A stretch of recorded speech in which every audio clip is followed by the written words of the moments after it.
La lluvia caía con fuerza sobre las calles empedradas de Valencia cuando Mateo Estevez detuvo su coche frente a la casa de su infancia. 5 años habían pasado desde la última vez que pisó aquel lugar, desde que juró no volver jamás. El edificio de 2 plantas con sus paredes de un amarillo descolorido por el tiempo parecía más pequeño de lo que recordaba, o quizás era él quien había crecido demasiado lejos de sus raíces. Respiró hondo y tomó la pequeña maleta del asiento trasero. La noticia del infarto de su padre lo había alcanzado 3 días atrás en Barcelona, donde se había construido una vida como arquitecto, lejos de las expectativas familiares y del negocio de importación que su padre dirigía con mano firme desde hacía 4 décadas.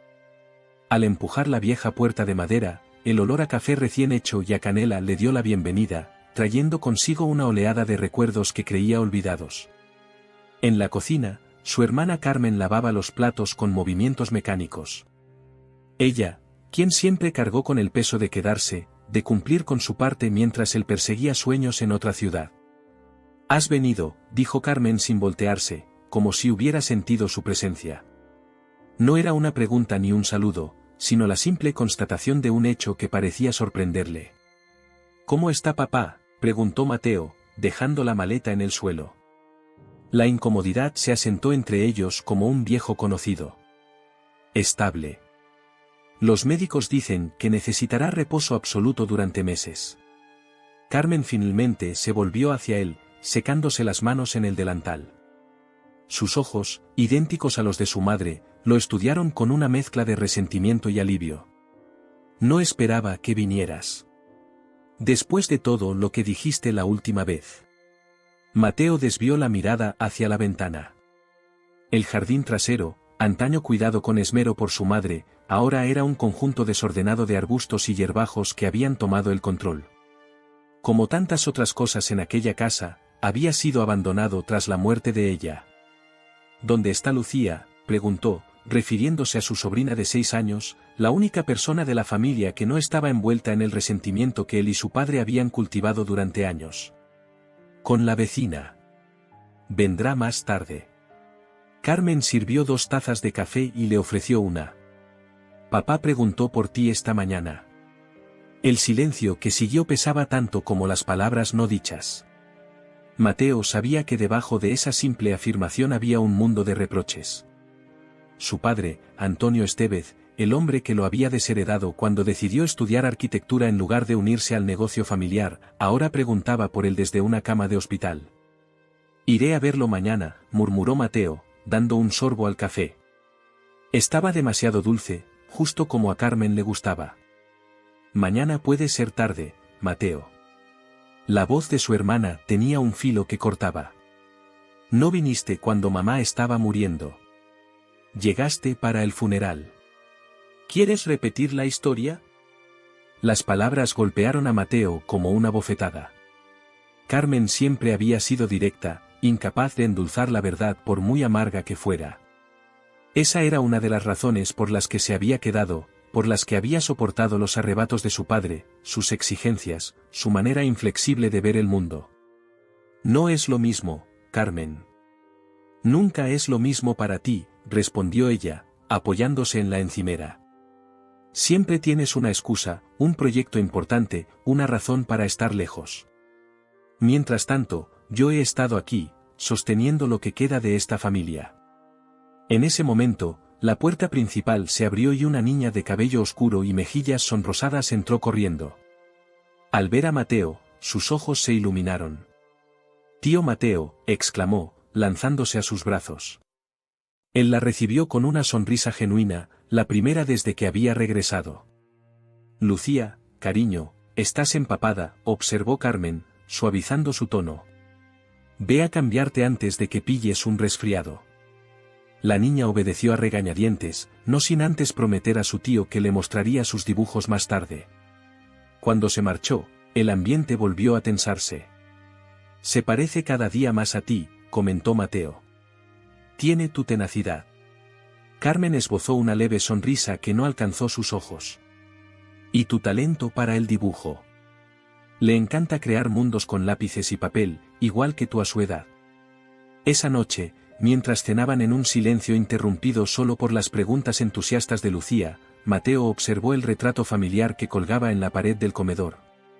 Su madre, con aquella sonrisa serena que parecía contener toda la paciencia del mundo, su padre, serio y digno, Carmen y él, adolescentes con sueños distintos pero unidos aún por lazos que creían inquebrantables. Papá vendió el almacén del puerto el año pasado, dijo Carmen de repente, siguiendo la dirección de su mirada. Su salud ya no era buena y no podía manejarlo solo. Mateo la miró sorprendido. El almacén había sido el orgullo de su padre, el centro de su vida. ¿Por qué no me lo dijiste? ¿Habrías contestado el teléfono? La pregunta quedó flotando entre ellos. De todos modos, guardó algunos objetos para ti. Están en el desván, en cajas con tu nombre. Cuando Lucía finalmente se fue a dormir, Mateo subió al desván. El espacio estaba lleno de polvo y recuerdos. Encontró las cajas que Carmen había mencionado, libros de arquitectura que había dejado atrás, viejos dibujos de su época universitaria, y sorprendentemente, un sobre con su nombre escrito con la inconfundible letra de su padre. Con manos temblorosas, abrió el sobre y extrajo una carta fechada 3 años atrás, poco después del fallecimiento de su madre. Mientras leía las palabras escritas por aquel hombre al que creía incapaz de reconocer sus errores, algo se quebró dentro de él. La carta hablaba de arrepentimiento, de orgullo mal entendido, de una vida dedicada a construir un legado que ya no tenía heredero. Mateo se sentó en el suelo polvoriento, con la carta entre sus manos y lágrimas que no sabía que aún podía derramar. Mañana iría al hospital. Mañana enfrentaría al hombre que tanto había temido y odiado. Mañana descubriría si aún quedaba tiempo para sanar heridas que habían permanecido abiertas durante demasiados años.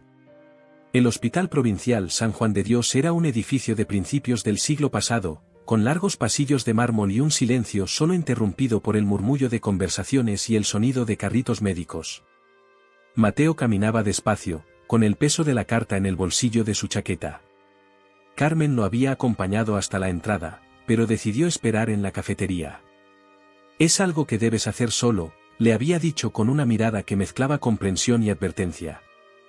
Mientras avanzaba por el pasillo, se preguntaba qué diría al hombre que lo había criado con mano dura y expectativas imposibles. Él mismo hombre que, según aquella carta escrita 3 años atrás, había pasado noches en vela arrepintiéndose de palabras nunca retiradas.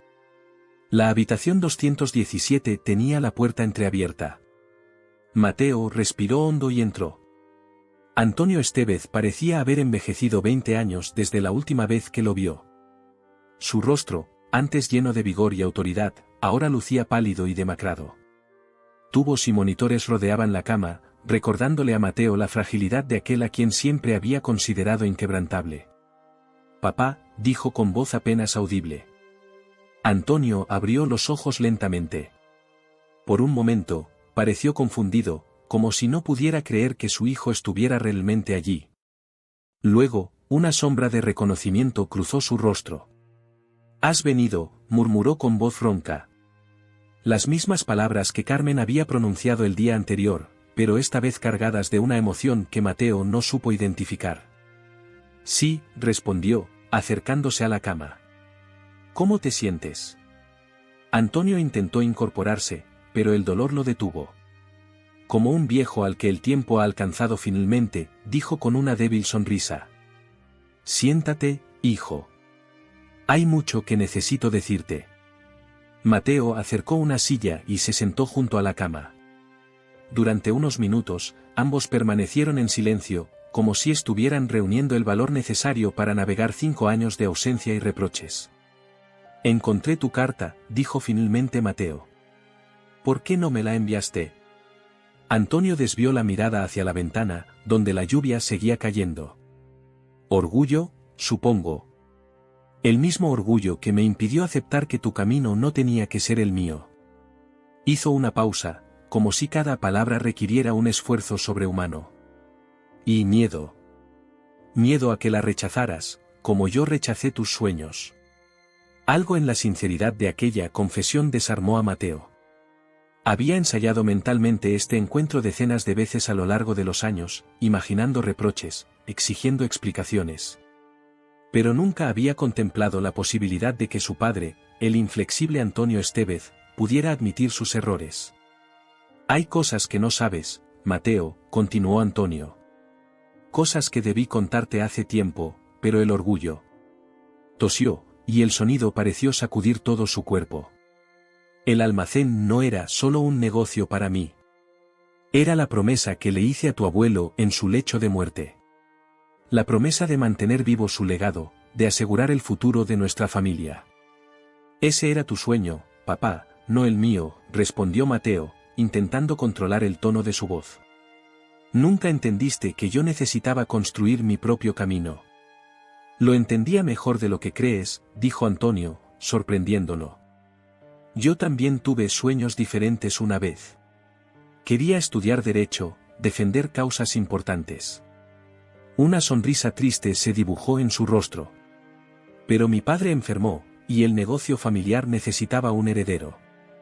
Así que abandoné mis aspiraciones y asumí la responsabilidad. Mateo lo miró atónito. En todos sus años de vida, jamás había escuchado a su padre hablar de sueños propios. Antonio Estévez siempre había sido el hombre de negocios pragmático, el que veía las aspiraciones artísticas de su hijo como caprichos inútiles. ¿Por qué no me lo contaste antes? Porque temía que si te mostraba esa debilidad, si admitía que yo también había renunciado a mis sueños, perderías el respeto que tanto me había costado ganar. Antonio tomó la mano de su hijo con una fuerza sorprendente para alguien en su estado.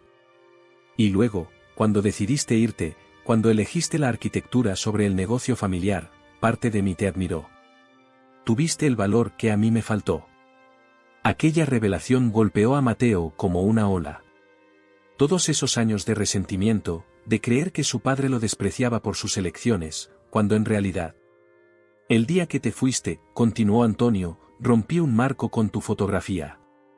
Debajo encontré algo que tu madre había guardado allí. Con manos temblorosas, señaló hacia la mesita de noche. En el cajón. Míralo. Mateo abrió el cajón y encontró un sobre amarillento. Dentro había un artículo de periódico de hacía más de 30 años. El titular decía, joven promesa del derecho abandona prestigiosa beca por negocio familiar. La fotografía mostraba a un Antonio Estévez joven, con expresión seria pero ojos llenos de resignación. Tu madre lo guardó todos estos años, explicó Antonio. Ella siempre supo que mi dureza contigo nacía de mi propia frustración. Intentó convencerme de que te dejara elegir tu camino, pero yo estaba demasiado cegado por el deber y la tradición. Un nudo se formó en la garganta de Mateo. Pensar en su madre, siempre mediando entre dos hombres demasiado tercos para ceder, demasiado parecidos aunque ninguno quisiera admitirlo. Hay algo más que debes saber, dijo Antonio, y su voz adquirió un tono de urgencia. El almacén no lo vendí solo por mi salud. Había problemas, deudas que se acumularon durante años. Intenté solucionarlo solo, proteger a Carmen y a Lucía. ¿Deudas? ¿De qué hablas? Antonio cerró los ojos, como si el peso de las palabras fuera demasiado para soportarlo. Tu abuelo no era el hombre de negocios que todos creían. Los últimos años, hizo tratos con personas cuestionables. Cuando heredé el almacén, también heredé esos vínculos. Mateo sintió que el suelo se movía bajo sus pies. Todo lo que creía saber sobre su familia, sobre el legado que su padre había defendido con tanta vehemencia, comenzaba a desmoronarse. ¿Quiénes eran esas personas? Gente poderosa de la zona. Políticos, empresarios con conexiones en ambos lados de la ley. Antonio miró directamente a su hijo. Durante años, parte del almacén sirvió para guardar mercancías que no aparecían en ningún registro. Yo intenté alejarme de ese mundo cuando naciste tú, pero las deudas ya eran demasiado grandes. El monitor cardíaco junto a la cama comenzó a pitar con más rapidez. Una enfermera entró y miró a Mateo con desaprobación. Necesita descansar, dijo con firmeza. Esta conversación está alterando demasiado a su padre. Mateo asintió, aturdido por las revelaciones. Mientras se levantaba, Antonio lo sujetó del brazo. Revisa los papeles en mi despacho, susurró. La caja fuerte detrás del cuadro de tu madre. La combinación es la fecha de tu graduación. Allí encontrarás toda la verdad. Y ten cuidado, hijo. Algunas personas aún creen que les debo algo. La enfermera prácticamente empujó a Mateo fuera de la habitación. En el pasillo, se apoyó contra la pared, intentando procesar todo lo que había escuchado. El hombre al que había culpado durante años por obstaculizar sus sueños resultaba ser mucho más complejo de lo que jamás imaginó. En la cafetería, Carmen lo esperaba con 2 tazas de café ya frío. Al ver su expresión, supo inmediatamente que algo importante había sucedido. «¿Te lo contó? ¿Verdad?», preguntó con voz queda. Mateo la miró sorprendido. «¿Tú lo sabías? ¿Lo de las deudas, lo que hacía el abuelo?». Carmen negó con la cabeza. «No todo. Solo fragmentos que logré juntar con los años. Papá siempre intentó protegerme, como hizo contigo al alejarte del negocio». ¿Alejarme? Él quería que me quedara, que siguiera con la tradición familiar. Eso es lo que él decía, respondió Carmen con una sonrisa triste. Pero mamá me contó una vez, después de una de vuestras peleas, que papá en realidad quería que estudiaras lejos, que construyeras una vida diferente. Te presionaba esperando que te rebelaras, que te fueras lo suficientemente lejos para estar a salvo. Mateo se dejó caer en la silla, abrumado. Toda su vida adulta había estado definida por la oposición a un padre que, aparentemente, había orquestado esa misma rebelión para protegerlo. «Necesitamos revisar su despacho», dijo finalmente. «Hay documentos que debemos encontrar». Mientras salían del hospital bajo la lluvia persistente, Mateo pensó en cómo un solo día había desmantelado la narrativa que había construido durante años. La historia de su familia era mucho más oscura y compleja de lo que jamás había imaginado, y ahora le tocaba a él descubrir cuántos más secretos aguardaban entre las paredes de la casa donde creció. El despacho de Antonio Estévez permanecía exactamente igual a como Mateo lo recordaba, los estantes de madera oscura repletos de libros de contabilidad, el pesado escritorio de nogal que había pertenecido a su abuelo, y aquel olor característico a tabaco y cuero viejo que parecía haberse impregnado en las paredes. La única diferencia era el polvo que cubría sutilmente cada superficie, como si la habitación hubiera estado esperando, conteniendo la respiración. Carmen encendió la lámpara del escritorio, proyectando sombras alargadas sobre las paredes. Lucía se había quedado con la vecina nuevamente, ajena a las revelaciones que estaban sacudiendo los cimientos de la familia. «Nunca me dejó entrar aquí sola», comentó Carmen, pasando un dedo por el borde del escritorio. «Siempre decía que sus asuntos de negocios no eran cosa de mujeres». Mateo se dirigió directamente al retrato de su madre que colgaba en la pared lateral. Era una fotografía tomada en los jardines del Turia, con el puente de las flores de fondo. Elena Estévez sonreía con esa serenidad que siempre la caracterizó, como si conociera secretos que los demás apenas podían intuir. Con cuidado, descolgó el cuadro, revelando la caja fuerte empotrada en la pared. Tecleó la fecha que su padre le había indicado, 15 de julio de 2012, el día que obtuvo su título en arquitectura. Un día que Antonio se había negado a celebrar, pero que aparentemente había marcado como importante de otra manera. La caja se abrió con un chasquido metálico. Dentro encontraron varios sobres, un cuaderno de tapas de cuero desgastado y una pequeña caja de madera tallada. «Ábrela tú», dijo Carmen, dando un paso atrás. «Yo, no estoy segura de querer saber todo». Mateo tomó el cuaderno primero. Era un diario, escrito con la letra pulcra y firme de su padre. Las entradas comenzaban 20 años atrás y continuaban hasta hacía apenas unos meses. Hojeó rápidamente, deteniéndose en fragmentos que llamaban su atención. Hoy Mateo ha dibujado su primer edificio. Elena dice que tiene talento. Ojalá pudiera cultivarlo sin las sombras que pesan sobre esta familia. Navarro ha venido otra vez. Exige más espacio en el almacén. Le he dicho que es imposible, pero sus amenazas son cada vez menos veladas. No puedo poner en riesgo a los niños. El inspector de Hacienda ha aceptado mirar hacia otro lado. Me avergüenza el alivio que siento. Si mi padre pudiera ver en lo que me he convertido para proteger su maldito legado. Mateo levantó la vista del diario, encontrándose con los ojos preocupados de Carmen. ¿Quién es Navarro?, preguntó. Carmen se mordió el labio inferior, un gesto que hacía desde niña cuando estaba nerviosa. Enrique Navarro. Un empresario de la construcción. Viene a casa ocasionalmente, sobre todo desde que papá enfermó. Siempre pensé que eran viejos amigos de negocios. Mateo abrió uno de los sobres grandes. Contenía documentos legales, contratos relacionados con el almacén del puerto, y sorprendentemente, escrituras de propiedades que no sabía que su familia poseyera, un apartamento en Alicante, terrenos en las afueras de Valencia. Esto no tiene sentido, murmuró. Si papá tenía estas propiedades, ¿por qué estaba tan preocupado por las deudas? El siguiente sobre contenía fotografías. Algunas eran antiguas, mostrando a su abuelo con hombres de traje en el puerto. Otras, más recientes, mostraban a su padre con el mismo grupo, incluyendo a un hombre corpulento de cabello canoso que Mateo supuso sería Navarro. Espera, dijo Carmen, señalando una de las fotos más recientes. Ese es Miquel Dalmau, el juez que sobreseyó el caso de corrupción en el ayuntamiento hace 2 años. ¿Qué hace con papá y estos hombres? Mateo sintió un escalofrío recorrer su espalda. Las piezas comenzaban a encajar de formas que preferiría no imaginar. Tomó la pequeña caja de madera y la abrió. Dentro había un USB y una nota escrita a mano, para mis hijos. Si están leyendo esto, he fallado en protegerlos como debía. Aquí está todo lo necesario para liberarse de las cadenas que yo no pude romper. El sonido del timbre los sobresaltó a ambos. Eran casi las 10 de la noche, demasiado tarde para visitas casuales. Carmen se asomó a la ventana del despacho que daba a la calle.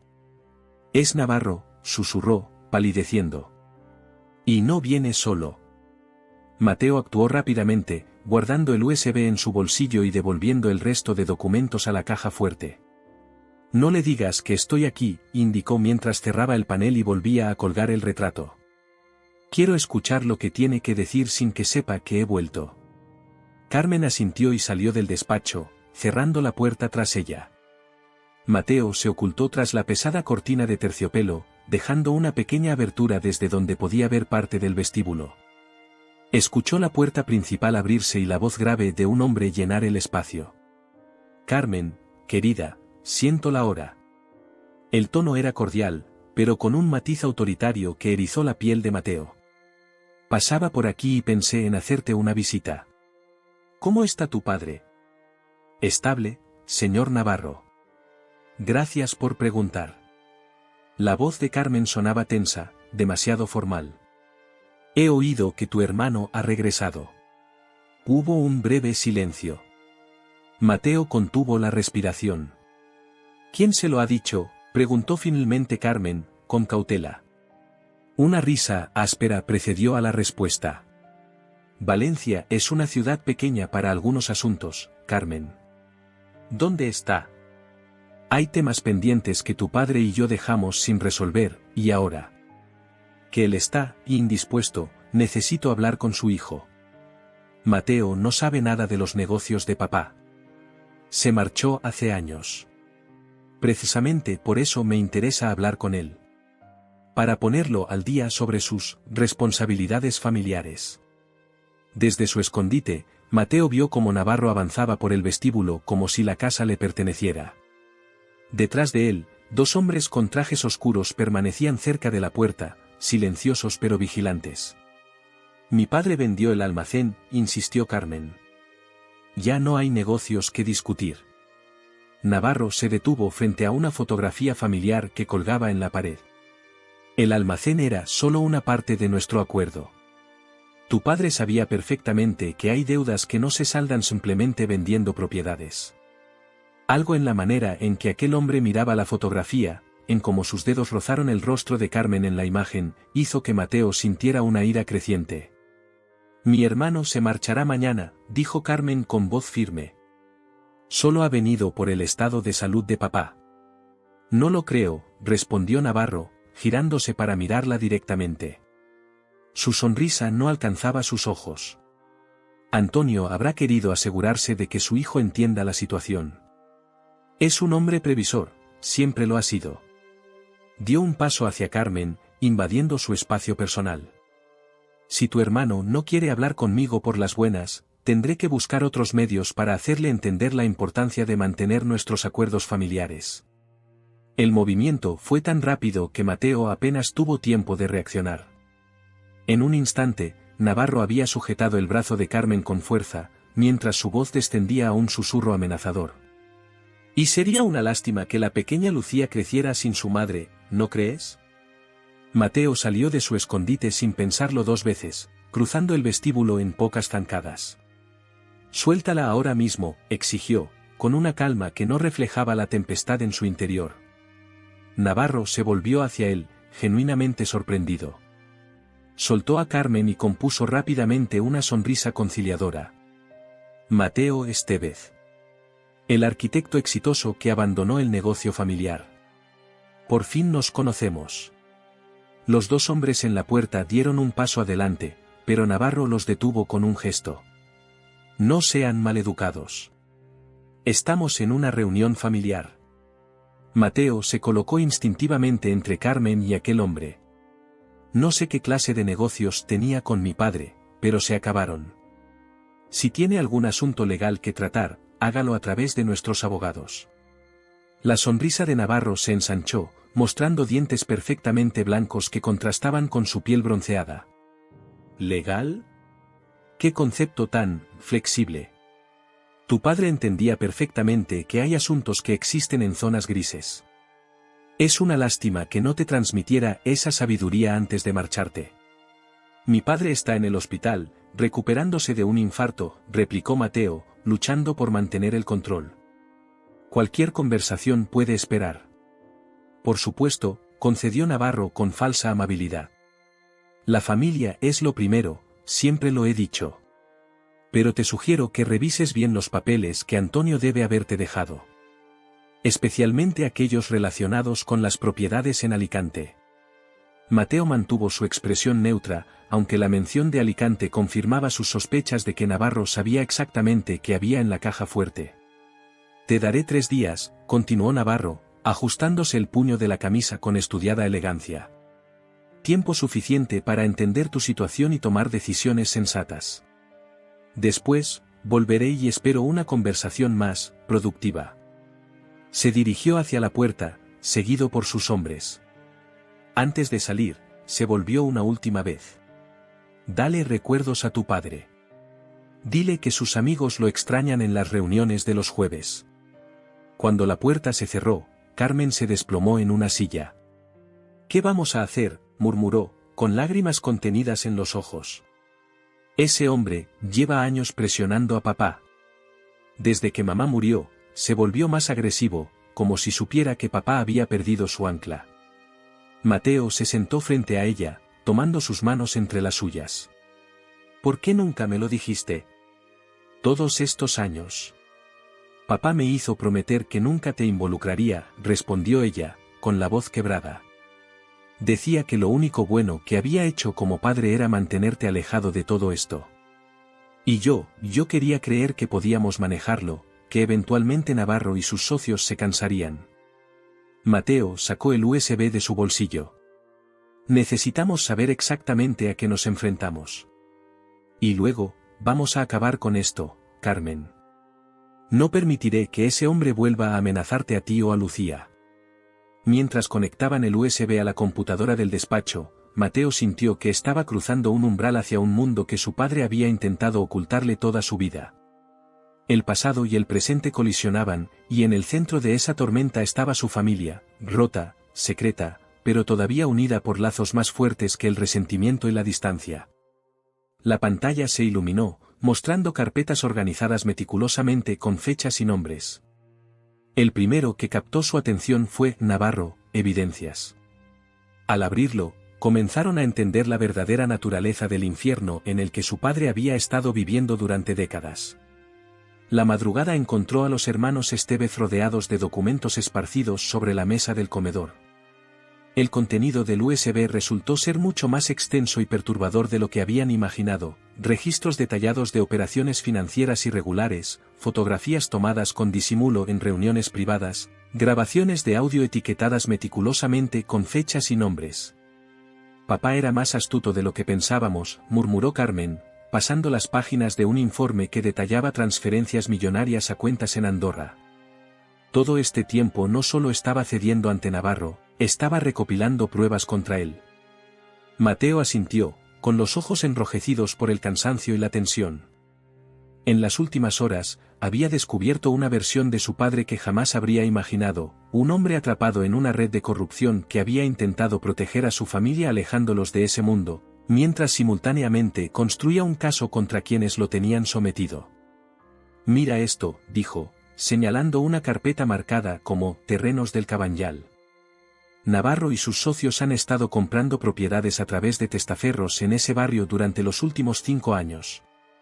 Justo cuando comenzó el proyecto de renovación municipal. Carmen se inclinó para ver mejor los documentos. El juez Dalmau firmó todos los permisos de construcción, ignorando las protestas vecinales. Y el almacén de papá servía como punto de encuentro para sus reuniones, añadió Mateo, conectando los puntos. Probablemente también para guardar documentos comprometedores o incluso dinero. El teléfono de Carmen vibró con un mensaje. Es Lucía, acaba de despertarse en casa de Soledad. Tendré que ir a buscarla pronto. Mateo miró el reloj, casi las 6 de la mañana. No habían dormido en toda la noche. ¿Confías en esa vecina?, preguntó, repentinamente preocupado. Sí, Navarro ha estado vigilando la casa. Soledad fue amiga íntima de mamá, respondió Carmen con una sonrisa cansada. Es la única persona a quien papá confiaba Lucía cuando tenía que ausentarse. Es como una abuela para ella.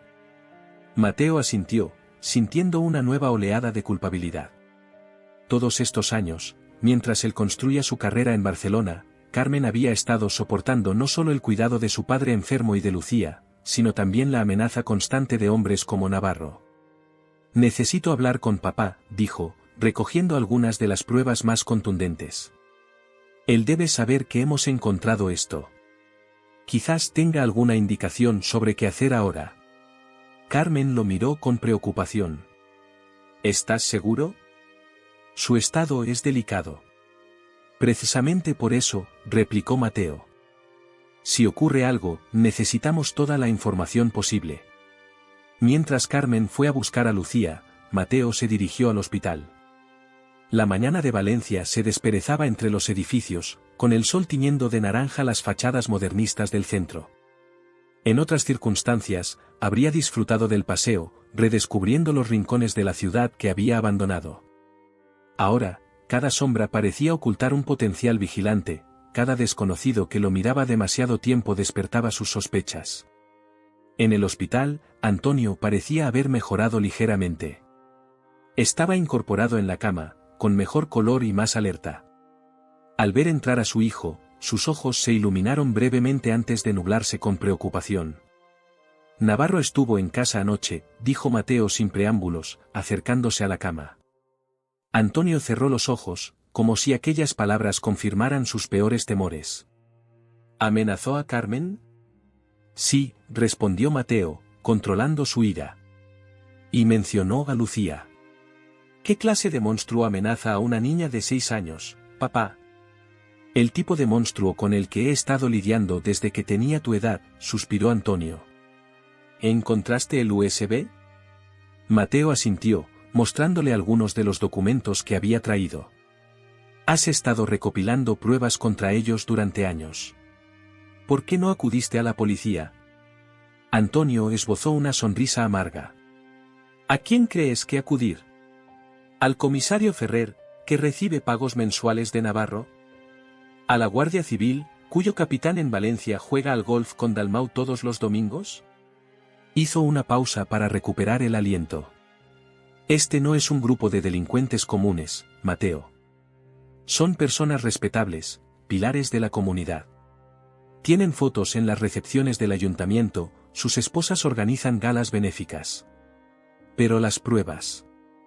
Las pruebas por sí solas no bastan contra una red tan extensa, interrumpió Antonio. Necesitaba algo definitivo, algo que ni siquiera ellos pudieran enterrar con sus contactos. Mateo recordó entonces una de las carpetas que había visto en el USB, etiquetada simplemente como «seguro». No habían tenido tiempo de revisarla a fondo. ¿Qué hay en esa carpeta, papá? ¿Qué es el «seguro»? Antonio miró hacia la puerta, asegurándose de que estaban solos. Los nombres. Todos los nombres, Mateo. No solo de Valencia, sino de Madrid, Barcelona, incluso contactos internacionales. La lista completa de quienes forman parte de esta red, con pruebas que los vinculan directamente. ¿Y dónde está esa información? En el USB solo hay referencias, no los documentos completos. Porque no soy tan ingenuo como para dejarlo todo en un solo lugar, respondió Antonio con una chispa de su antiguo orgullo. La información verdaderamente comprometedora está dividida en 3 partes. Una la guardaba yo, otra está en una caja de seguridad en el Banco Santander del centro, y la tercera. Se detuvo, como si reconsiderara lo que estaba a punto de revelar. La tercera está con Elena, concluyó finalmente. Mateo lo miró confundido. Con mamá. Pero ella. Con ella, no con su cuerpo, aclaró Antonio. En su mausoleo. Detrás de la placa de mármol con su nombre hay un compartimento. Ella me ayudó a planear todo esto, ¿sabes? Incluso después de enfermar, seguía siendo la más inteligente de los dos. La revelación golpeó a Mateo como una ola helada. Su madre, la dulce y paciente Elena que recordaba, había sido cómplice de este elaborado plan. De repente, las piezas comenzaron a encajar, las largas conversaciones en susurros que sus padres mantenían cuando creían que nadie los escuchaba, las visitas inesperadas de su madre al almacén, su insistencia en que Mateo estudiara fuera de Valencia. Todo este tiempo pensé que ustedes tenían un matrimonio de conveniencia, murmuró Mateo. Que tú estabas obsesionado con el negocio y ella simplemente lo aceptaba. Antonio negó lentamente con la cabeza. Tu madre era mi cómplice, mi conciencia y mi fortaleza. Cuando enfermó, me hizo prometer que terminaría lo que habíamos comenzado juntos. Que expondría a Navarro y a todos ellos, no importaba cuánto tiempo llevara. El monitor cardíaco junto a la cama comenzó a acelerar su ritmo. Antonio tomó la mano de su hijo con una fuerza sorprendente. Navarro sabe que estoy reuniendo las pruebas finales. Por eso ha venido ahora, después de tanto tiempo. Sospecha que mi infarto fue una forma de ganar tiempo o de alertarte. Su voz se volvió urgente. Tienes 3 días, hijo. 3 días para reunir las 3 partes del archivo y ponerlas en las manos correctas. ¿Las manos correctas? ¿De quién? Hay una fiscal en Madrid, Pilar Montero. La única que ha intentado procesar a algunos miembros de la red sin éxito. Los detalles de contacto están en el USB, en un archivo cifrado. La contraseña es el segundo nombre de tu madre. La puerta de la habitación se abrió y entró una enfermera. Lo siento, pero necesito revisar al paciente, dijo con firmeza. Las visitas deberían ser más breves, considerando su estado. Mateo asintió, pero antes de marcharse, se inclinó para abrazar a su padre. Antonio, sorprendido por el gesto, tardó un momento en corresponder. Siento haber dudado de ti todos estos años, susurró Mateo. Y yo siento no haber encontrado una mejor manera de protegerte, respondió Antonio. Ahora vete. Cuida de tu hermana y de Lucía. Y Mateo. Su voz se quebró ligeramente. Si algo me sucede, quiero que sepas que siempre estuve orgulloso de ti. De tus edificios, de tu valentía para seguir tu propio camino. Mientras caminaba por los pasillos del hospital, Mateo sintió un peso enorme sobre sus hombros. Ya no era solo el hijo resentido que había regresado a regañadientes a casa. Era el heredero de una misión que sus padres habían llevado en secreto durante décadas. Una misión que podría costarles todo. Su teléfono vibró con un mensaje de Carmen: tenemos visita. Ramón Delgado, Abogado de papá. Dice que es urgente.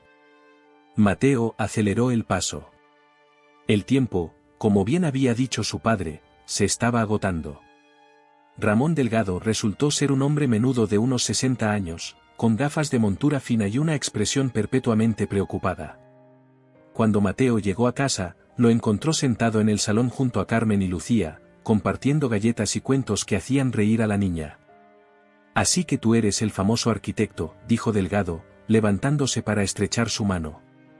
Su apretón era firme, contrastando con su apariencia frágil. «Tu padre habla mucho de ti».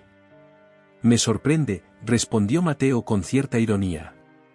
«No solíamos tener los mismos intereses». Carmen le lanzó una mirada de advertencia. «Lucía, cariño, ¿por qué no subes a tu habitación y ordenas tus juguetes antes de la comida?». La niña protestó brevemente, pero obedeció tras recibir un caramelo de menta del bolsillo de Delgado. Cuando estuvieron solos, la expresión amable del abogado cambió completamente. «No tenemos mucho tiempo», dijo, sacando una carpeta de su maletín. «Antonio me llamó esta mañana desde el hospital. Me dijo que habían encontrado el USB y que Navarro ya había hecho su movimiento». «¿Conoce toda la situación?», preguntó Mateo a Carmen, sorprendido. «Ramón ha sido más que el abogado de papá», explicó ella. «Es prácticamente de la familia. Ha estado ayudándonos a mantener a raya a Navarro durante años». Delgado asintió gravemente. «Y cada vez es más difícil. Ese hombre ha consolidado tanto poder en la región que ahora aspira a un puesto en el gobierno autonómico. Si lo consigue, será prácticamente intocable». «Las elecciones son en 2 meses», añadió Carmen. «Ha estado apareciendo en todos los medios locales como el empresario ejemplar que revitalizará la economía valenciana». Mateo sintió náuseas al pensar en aquel matón amenazando a su familia mientras posaba como salvador de la comunidad.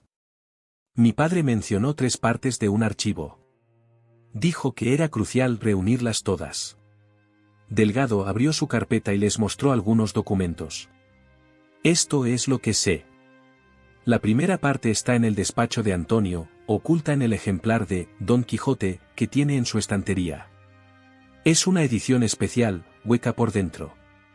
«¿Y las otras partes?», preguntó Mateo, pensando en lo que su padre le había revelado sobre el mausoleo. «Una está en una caja de seguridad en el banco. Yo tengo acceso como su apoderado legal. La tercera». Delgado hizo una pausa, mirando a Carmen con incertidumbre. «Está en la tumba de mamá», completó Mateo. Carmen ahogó un grito de sorpresa. «Papá me lo contó esta mañana. Dijo que mamá fue parte de todo esto». Carmen negó con la cabeza, visiblemente afectada. «No puedo creerlo. Mamá siempre parecía tan ajena a los negocios, tan normal». «Elena Martínez no era una mujer ordinaria», comentó Delgado con una sonrisa triste. «Fue ella quien me reclutó para ayudarles, ¿sabías? Me contactó cuando descubrió que yo había estado investigando a Navarro por mi cuenta, después de que su grupo arruinara a mi hermano». Mateo observó el reloj de pared.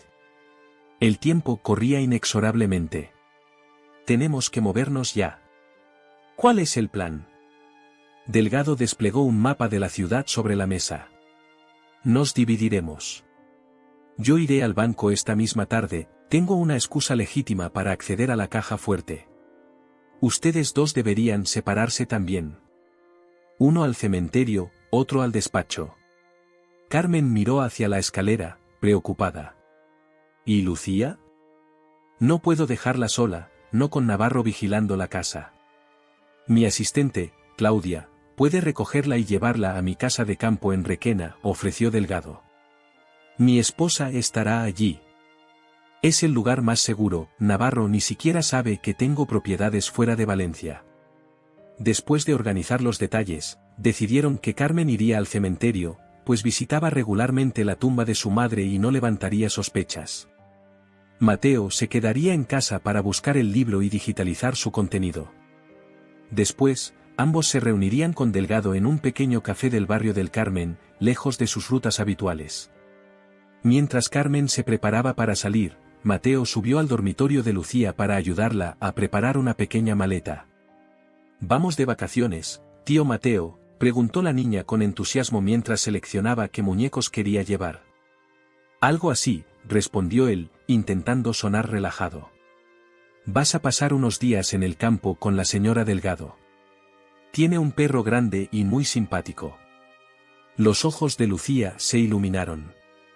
«Me encantan los perros». «¿Tú y mamá vendrán también?». Mateo se arrodilló para estar a su altura. «Pronto, cariño. Primero tenemos que arreglar algunas cosas aquí y visitar al abuelo en el hospital. Pero te prometo que estaremos juntos muy pronto». La niña lo miró con la seriedad que solo los niños pueden mostrar en momentos cruciales. «¿Es por el hombre malo que vino anoche?». Escuché cómo le hablaba a mamá. Mateo sintió un escalofrío. «¿Qué escuchaste exactamente?». «Dijo que tenía que pagar algo que el abuelo le debía. Y que si no, vendría a buscarme a mí». Su voz era sorprendentemente firme. «Pero no tengo miedo. El abuelo dice que nuestra familia es fuerte». Mateo abrazó a su sobrina, conteniendo la emoción que amenazaba con desbordarse. En ese pequeño cuerpo habitaba la misma valentía que había visto en su padre, en Carmen, incluso en su madre a través de los recuerdos que ahora resurgían. «Tu abuelo tiene razón», confirmó. «Y te prometo que ese hombre no volverá a asustarte nunca más». Una hora más tarde, Claudia, una joven de aspecto eficiente y mirada inteligente, recogió a Lucía. Mateo observó el coche alejarse desde la ventana, sintiendo simultáneamente alivio y temor. Al menos la niña estaría a salvo, fuera lo que fuese lo que ocurriera en las próximas horas. Carmen partió poco después hacia el cementerio, llevando flores como coartada para su visita. Antes de salir, abrazó a su hermano largamente. «Ten cuidado», susurró. «He visto un coche extraño aparcado en la esquina desde esta mañana». Mateo asintió. «Tú también. Llámame en cuanto tengas lo que buscamos». Cuando se quedó solo, Mateo se dirigió al despacho de su padre. El ejemplar de Don Quijote destacaba entre los demás libros, con su lomo de cuero envejecido y letras doradas desgastadas. Al extraerlo del estante, notó inmediatamente que era más pesado de lo normal y que, efectivamente, tenía un compartimento oculto. Dentro encontró una memoria USB similar a la que ya tenían y una llave pequeña con una etiqueta que solo decía Alicante. Mateo conectó la memoria a la computadora y descubrió que contenía archivos encriptados que requerían una contraseña. Recordando las palabras de su padre, tecleó Marisol, el segundo nombre de su madre. Los archivos se abrieron, revelando extensos documentos financieros, fotografías de reuniones clandestinas, y lo más impactante, grabaciones de vídeo que mostraban a Navarro y sus asociados discutiendo abiertamente sobornos y amenazas. Mientras copiaba los archivos, el teléfono sonó. Era el hospital. «¿Señor Estevez?». Le habla la doctora Palacios. Su padre ha sufrido un segundo infarto. Está estable, pero en estado crítico. Debería venir cuanto antes. Mateo sintió que el suelo se tambaleaba bajo sus pies. ¿Era una coincidencia o algo más siniestro? «Iré enseguida», respondió mecánicamente. Llamó a Carmen, pero no respondió. La preocupación comenzó a crecer en su interior. Terminó de copiar los archivos, guardó las memorias en su bolsillo y estaba a punto de salir cuando escuchó un ruido en la parte trasera de la casa. Se acercó sigilosamente a la cocina. La puerta que daba al jardín estaba entreabierta, aunque él estaba seguro de haberla cerrado. Con el corazón golpeando en su pecho, tomó un cuchillo de la encimera y se preparó para lo peor. La figura que apareció en el umbral lo dejó paralizado. Era Carmen, pero su rostro estaba pálido y tenía un corte en la frente. «Nos han descubierto», jadeó, cerrando la puerta tras ella y echando el cerrojo. Había alguien vigilando el mausoleo. Me siguió cuando salí, pero logré despistarlo entrando por el jardín trasero del vecino. ¿Conseguiste lo que buscábamos?». Carmen asintió, mostrando una pequeña memoria USB que llevaba colgada al cuello, oculta bajo su blusa. Mamá lo tenía todo perfectamente organizado. Había instrucciones dentro del compartimento. El hospital llamó, informó Mateo. Papá ha tenido otro infarto. Los hermanos intercambiaron una mirada cargada de entendimiento. Ninguno creía en coincidencias a estas alturas. Debemos contactar a Delgado inmediatamente, dijo Carmen, sacando su teléfono. Tras varios intentos fallidos, su expresión se ensombreció. No contesta. En ese momento, el teléfono de Mateo vibró con un mensaje de un número desconocido: no vayan al punto de encuentro. Cambio de planes.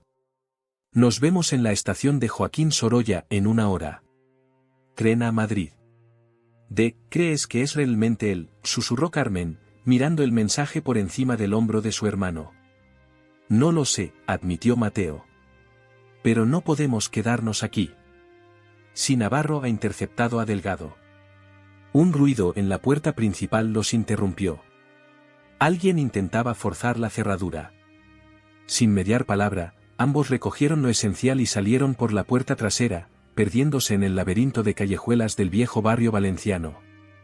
Mientras avanzaban entre sombras, mezclándose con turistas y locales, Mateo pensó en su padre luchando por su vida en una cama de hospital. En Lucía, esperando en una casa de campo que esperaba fuera tan segura como Delgado había prometido. Y en Elena, su madre, cuya presencia parecía guiarlos incluso después de muerta. La estación de tren apareció ante ellos como un faro de modernidad en medio de la ciudad histórica. Ahora solo quedaba descubrir si iban hacia la salvación o hacia una trampa cuidadosamente elaborada. La estación Joaquín Sorolla bullía con la actividad típica de una tarde de viernes. Turistas arrastrando maletas, ejecutivos regresando a Madrid tras una semana de trabajo, estudiantes con mochilas desgastadas. Mateo y Carmen se mezclaron con la multitud, intentando parecer dos viajeros más mientras escaneaban nerviosamente los alrededores en busca de Delgado o, peor aún, de los hombres de Navarro.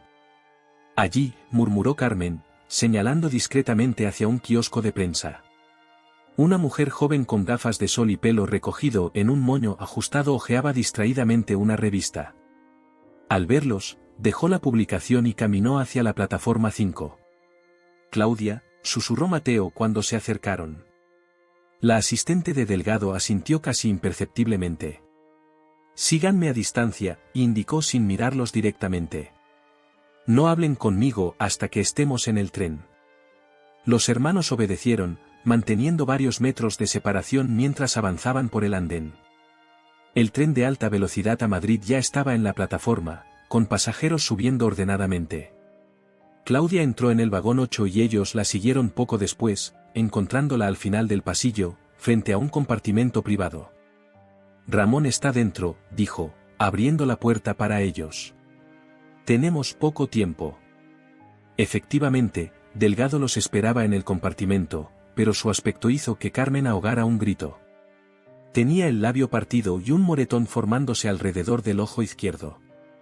Estoy bien, aseguró antes de que pudieran preguntar. Solo un pequeño desacuerdo con dos caballeros que insistían en acompañarme al banco. Conseguiste, comenzó Mateo. Delgado asintió, sacando una memoria USB de su bolsillo interior. Justo antes de que me interceptaran. Por suerte, Claudia estaba esperando fuera y vio lo que sucedía. Llamó a la policía, lo que me dio tiempo para escabullirme en la confusión. ¿La policía? Carmen lo miró alarmada. Pero dijiste que no eran de fiar. La policía local no, concedió Delgado. Pero hay una unidad especial anticorrupción de Madrid que lleva meses construyendo un caso contra parte de la red de Navarro. Tu madre los contactó hace años, cuando comenzó a sospechar la magnitud de lo que ocurría. El tren se puso en marcha con una suave sacudida. Claudia se asomó al pasillo para asegurarse de que nadie los observaba, luego cerró las cortinas del compartimento. ¿Qué hay de Lucía?, preguntó Carmen, visiblemente angustiada. ¿Está a salvo? Con mi esposa en Requena, confirmó Claudia. 2 agentes de confianza las custodian. Nadie sabe dónde están. Mateo sacó las memorias USB que habían recuperado. Tenemos las 3 partes. ¿Qué hacemos ahora? Primero, verificar que todo está en orden, respondió Delgado, conectando su portátil. Después, entregarlo personalmente a la fiscal Montero en Madrid. Tiene un equipo listo para actuar en cuanto reciban las pruebas completas. Durante la siguiente hora, mientras el tren atravesaba a gran velocidad los campos de la Comunidad Valenciana hacia Castilla-La Mancha, los cuatro trabajaron en silencio, organizando y verificando los documentos digitales. Las tres memorias formaban un rompecabezas perfecto: registros financieros, testimonios grabados en secreto, fotografías comprometedoras, una red tan extensa que abarcaba desde el Ayuntamiento de Valencia hasta ministerios en Madrid. Tu madre era brillante, comentó Delgado, mirando la estructura meticulosa de los archivos. Organizó todo de manera que ninguna parte tuviera sentido por sí sola, pero juntas crean un caso irrefutable. ¿Cómo comenzó todo esto?, preguntó Mateo. ¿Por qué mamá se involucró? Delgado suspiró, quitándose las gafas para frotarse los ojos cansados. Elena descubrió por casualidad que el almacén estaba siendo utilizado para actividades ilícitas. Encontró documentos que incriminaban a tu abuelo y a otras personas importantes de la ciudad. En lugar de confrontar a Antonio directamente, comenzó a investigar por su cuenta. Para entonces, tu padre ya estaba atrapado, añadió Claudia. No podía simplemente denunciarlos sin implicarse a sí mismo y poner en peligro a su familia. Cuando Elena finalmente le mostró lo que sabía, continuó Delgado, Antonio estaba destrozado. Había intentado protegerla manteniéndola al margen, pero resultó que ella llevaba años construyendo un caso contra Navarro y sus socios. Carmen sonrió con tristeza. Típico de mamá. Siempre 2 pasos por delante, siempre protegiendo a todos en silencio. Después de su diagnóstico de cáncer, prosiguió Delgado, intensificaron sus esfuerzos. Elena sabía que no le quedaba mucho tiempo, así que diseñó este sistema de información fragmentada. Antonio continuó después de su muerte, pero el estrés constante fue minando su salud. El teléfono de Claudia vibró. Su expresión cambió al leer el mensaje. Es el hospital, dijo, mirando a los hermanos. Su padre está despierto y ha sido trasladado a una habitación con vigilancia policial. Alguien intentó entrar en su habitación haciéndose pasar por médico. Mateo sintió una mezcla de alivio y temor. Navarro está desesperado. Sabe que hemos reunido las pruebas. Lo cual significa que debemos actuar rápido, concluyó Delgado. En cuanto lleguemos a Madrid, nos dirigiremos directamente a la fiscalía. El resto del viaje transcurrió en un silencio tenso. Cuando finalmente llegaron a la estación de Atocha, 2 hombres de aspecto serio los esperaban en el andén. Mostraron discretamente sus identificaciones, agentes de la Unidad Anticorrupción. La fiscal Montero los espera, informó el más alto. Hay un coche esperando. Mientras atravesaban Madrid en un vehículo con cristales tintados, Mateo observaba las luces de la ciudad con una extraña sensación de irrealidad. En apenas 3 días, su vida había dado un vuelco completo. Todo lo que creía saber sobre su familia, sobre su padre, había sido reemplazado por una verdad mucho más compleja y dolorosa. La Fiscalía Especial contra la Corrupción ocupaba un edificio discreto en el centro de Madrid. Pilar Montero resultó ser una mujer de unos 50 años, con cabello gris corto y ojos penetrantes que parecían evaluar cada detalle mientras los recibía en su despacho. He esperado años por esto, dijo sin preámbulos, después de que Delgado le entregara las 3 memorias. Su madre fue una mujer extraordinaria, señores Estevez. Sin su trabajo, nunca habríamos podido conectar todos los puntos. ¿Conoció a nuestra madre?, preguntó Carmen, sorprendida. Nos reunimos en secreto varias veces, confirmó Montero. Elena comprendió que necesitábamos pruebas que vincularan a Navarro con operaciones en Madrid para que el caso quedara fuera de la jurisdicción valenciana, donde su influencia era mayor.